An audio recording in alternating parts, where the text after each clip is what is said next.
Imam besar Al-Ghazali pernah mengisahkan salah satu mimpinya. Dalam mimpinya tersebut, Imam Ghazali menceritakan amalan-amalan soleh yang pernah dilakukan semasa hidup sebagai bekal menghadap Allah. Kisah tersebut diceritakan ulang oleh Syekh Nawawi Al-Bantani dalam Naswa'iul Ibad. Saat itu di dalam mimpinya, Imam Ghazali mendapat pertanyaan tentang apa yang dilakukannya hingga bisa menghadap Allah Subhanahu wa Ta'ala dan sampai pada Allah. Lalu Imam Ghazali ditanya soal bekal apa yang dipersiapkan olehnya sebelum menghadap Allah. Amal apakah gerangan yang membawamu menghadap sampai ke hadiratku?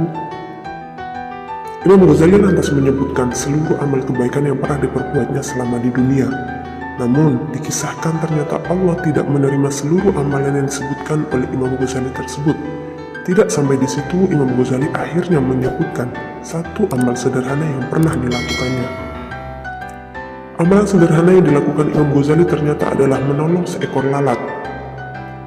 Ternyata amalan inilah yang diterima oleh Allah di antara banyaknya amal soleh yang sudah dipersiapkan Imam Ghazali semasa hidupnya. Ustadz Ghaffur Al-Latif dalam buku Hujatul Islam Al-Ghazali mengisahkan, Imam Ghazali saat itu tengah larut dalam aktivitasnya menulis sebuah kitab. Tiba-tiba ada seekor lalat yang hinggap di ujung pena yang digunakannya untuk menulis. Imam Ghazali seketika menghentikan kegiatannya. Ia menunggu dan membiarkan lalat tersebut hingga benar-benar puas meminum dan menyerap isi tinta miliknya. Lalat usil ini haus dan tinta di depan mata menjadi sasaran minumnya. Al-Ghazali pun merasa kasihan lantas berhenti menulis untuk memberi kesempatan si lalat melepas dahaga dari tintanya. Demikian penjelasan buku Hujatul Islam di Al-Ghazali tersebut. Setelah Imam Ghazali menerangkan kisah tersebut, Allah berfirman, "Masuklah kalian semua ke dalam surga bersama hambaku yang memiliki sifat belas kasih." Kisah di atas menunjukkan bahwa ajaran Islam mendorong umatnya untuk menyayangi hewan.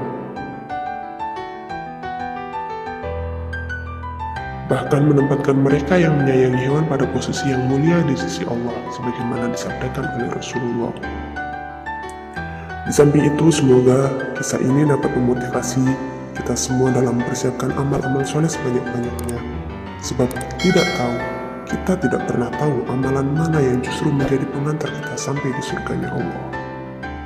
Wallahu a'lam bishawab.